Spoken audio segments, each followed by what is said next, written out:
A project near and dear to my heart. It's just the first phase from Herriman Boulevard to Silver Sky, so right where that church is right there. Really, really happy that we've not only gotten through all the phases that has to, but awarded a construction contract.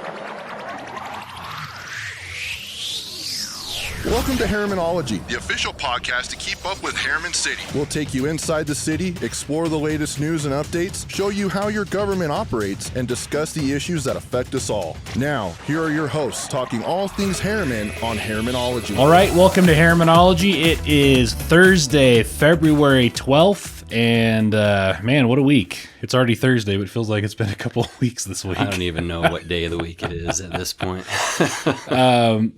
So you just came from a lot of different places. I know you've been involved with budget meetings this week for not only the city, but the UFA board. You talked a little bit about that last night at the city council meeting, but season. It's just a crazy time of year. I do several different jobs. I run my own financial planning practice. Crazy time of year for that. All the municipal budgets are generally ramping up this time of year, January to June. And then, of course, I coach several youth soccer teams. So I get to go do that, be on a rainy field tonight from 7 to 10. Last night, city council meeting, and then turned right around this morning to have a budget meeting at UFA. I'm the chair of the finance committee there.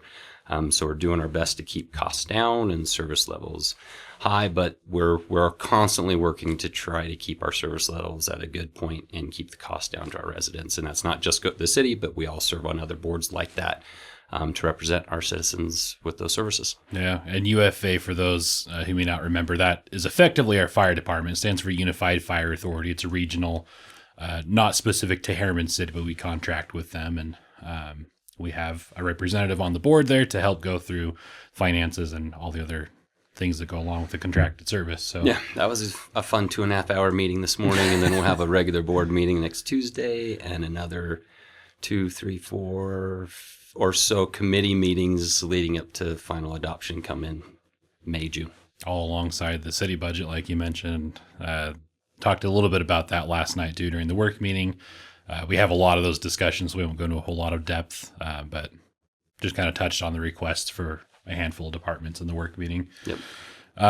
Other thing, by the way, John LaFalle, communications manager, joined today by Councilmember Jared Henderson, District 1. We just kind of started running with everything. City council meeting last night. Let's just finish off the things from that. There was a bit of really good news that has been a long time coming. Approval of construction contract, which is usually the last major hurdle before a construction project can begin on 6000 West. A project near and dear to my heart. I've spent the better part of 10 years trying to get this project done. It goes right in with the budget discussion. And I said it last night at the meeting, but hats off to our management team. One of the heavy lifts we tasked our kind of new city manager, finance director, and team over the last few years is to revamp how we approach the city budget. One of those key elements being the capital improvement projects. So these projects that we want to do go into that plan, and then they formulate a plan on how we're going to pay for them, when and how, and rank really their level of importance and how they move up that, instead of us just making what we used to do is make a big, huge list, and then every year kind of go through and say, well, we have money for this and we don't have money for those. And some of them just perpetually got pushed off down to the end.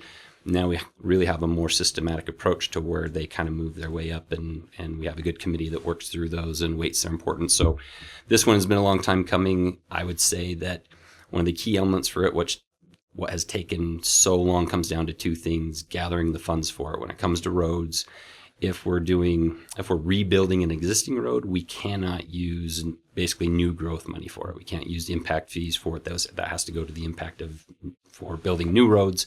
So we're really restricted. So we kind of have to come up with it out of our general fund, which of course takes money away from all the other things that we want to do. So it's taken a much longer to get that money together, roughly $3 million. On our side, the second thing that's taken a long time is that we've known that the sewer district wanted to do their big project. And one of those lines runs through 6000 West. So we've been trying to coordinate with them to make sure that we do it at the same time, rather than us spend our residents $3 million to put in a brand new road, and then they come along a year or two later and rip it up to put in a new sewer line. So I'm so happy that that is moving along. It's just the first phase from Herriman Boulevard to, was it Silver Bowl? Silver Sky Silver Drive? Sky, so right where that church is right there, and the road that goes into my neighborhood, Heritage. So, and then there'll be the second phase that goes from there to Main Street. So really, really happy that we've not only gotten through all the phases that has to, but awarded the construction contract. So about a third of a mile is all, and that's, you mentioned the construction contract here was a little over $3 million for that contractor. The sewer district is another, or I should say, 800,000 yeah, plus. 800,000. There's a little bit of contingency in there for unforeseen things. That's another few $100,000. It's just, it all costs an enormous amount of money. So that's one of the reasons that, like you mentioned, it takes so stinking long to get to this point. Yeah, and to put that in perspective, I think there's a misconception that the city has deep pockets. Our annual budget, if you take out police and fire that have their own budgets, have their own taxing, our annual budget is only about 17 million or so. And of that we have discretion on every single year in the general fund that's not spoken for other things is a fraction of that. One, depending on how you look at it, $1 to $3 million each year to do everything in the city. So a project of this size that takes up more than all of that one year's allocation, yeah, it's a big lift. So again, hats off to our administration figuring out a way to get these things done. We know that's a heavily used road for school traffic, especially for Herriman High School. Yes, we are aware that there's a school there. We know sometimes think we don't know of impacts. So there will be work starting in coming weeks, but the heaviest work we're trying to target as much as possible for the summertime when school is out. So we'll communicate those impacts as they come up. But yes, we are aware there are a couple of schools right around there, and we'll try to mitigate. Unfortunately, it will take more time than that to complete, especially rebuilding it in an older area like that. There's a lot that they have to deal with when encroaching into people's properties and existing utility lines, etc. So it's not quite as easy as just putting a new road into greenfield. So we'll do our best around all those things, but super happy that it's getting done. Yeah. One other update from the city council meeting last night was a change to the fencing ordinance. So the city has had rules about fences across the city in people's yards and so forth. Some of those things changed last night.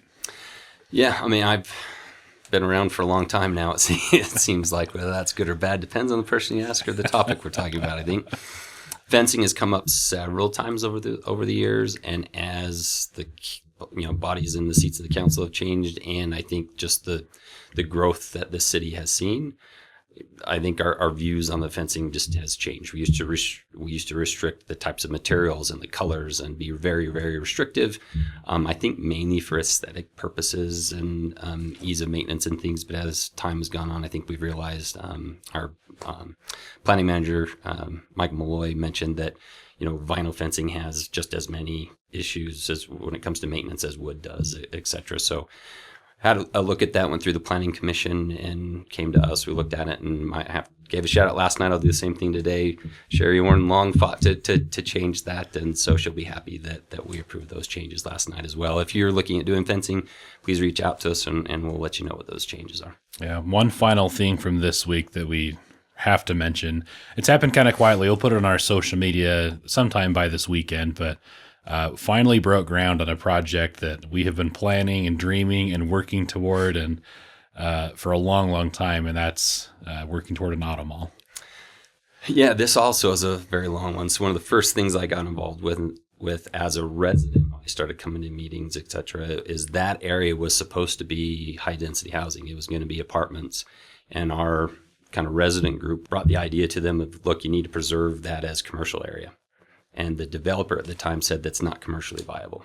And we said, that's just crazy. It's just a matter of time. So I hope this isn't too much for the podcast, but the city's role, the city council's role in commercial development is not recruiting companies. We try to link businesses with the property owners. Most of the time we don't own the property. In this case, we saw an opportunity to work a deal with that developer to find a way for us to obtain the property and almost a conduit and then sell it to a developer with specifically for an auto mall idea. And it came with a timeline, right? So if it really truly wasn't commercially viable, then it would revert back to the original high density apartments that it was. And of course it is viable. It's right along what's going to be a freeway corridor, frontage there. So we've seen a lot of interest there. The auto mall was born out of a study that we had Zions Bank do for what are the different types of business that we need. So we zoned it specifically that those are the businesses have to come. There's some other hurdles with car dealerships. I don't know if anyone, but I call them the kind of one of the legal cartels in the United States, right? When it comes to dealers, they can say who can come within so many mile radius of another one and by state, those sorts of things. So there's a lot of those rules to navigate, but we're really happy that after what seems like a full decade as well, as we finally broke ground on a dealership. It's not a brand new car dealership, but it is a dealership nonetheless, and we're happy to see the progress being done there. I wasn't able to make the groundbreaking, but we'll hopefully be able to be there for the ribbon cutting. Yeah, and hopefully it's the first of several car dealerships in that area. But as you mentioned, there's a lot of commercial growth in that area already. There's the Anthem project, most people call it the Winco area. That's pretty well filled out. There's Copperview Plaza there. I know really only city people know what these commercial developments are called, but I can't even keep track of they're like neighborhood names. I have no idea. We have Winco, the hotel in that area. So Winco's the anchor in the Anthem commercial area. We have our first hotel is being built there right now.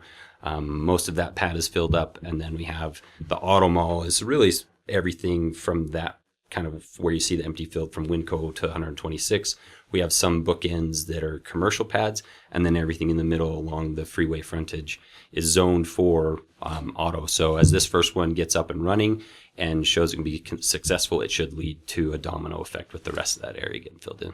It's an exciting time that we're starting to see a lot of commercial growth. We've been talking about it on this podcast, and there will be a lot more to come, but I was just looking at old surveys this week for another project I'm working on, but just some of the feedback years ago was we have enough housing, we need more businesses. And now is a time where we're in the middle of a lot of businesses coming in and being built, and there's a lot to look forward to. Well, and that's our role. I think I started down that road and squirreled off, but our role is the zoning. That's our tool in promoting the commercial development. So if we would have allowed that to go to housing, then that's what it's going to be, and it will never develop into anything. So we really tried to take a strategic view of where are those areas, right, that make sense to zone that way, and that we're restricting that property owner's use of that land to those specific things.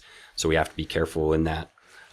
They could challenge us legally if it's too onerous, but that's the tool that we have to use. And then we try to just connect businesses to those property owners. We can't force anyone to locate there. It has to make business sense for them.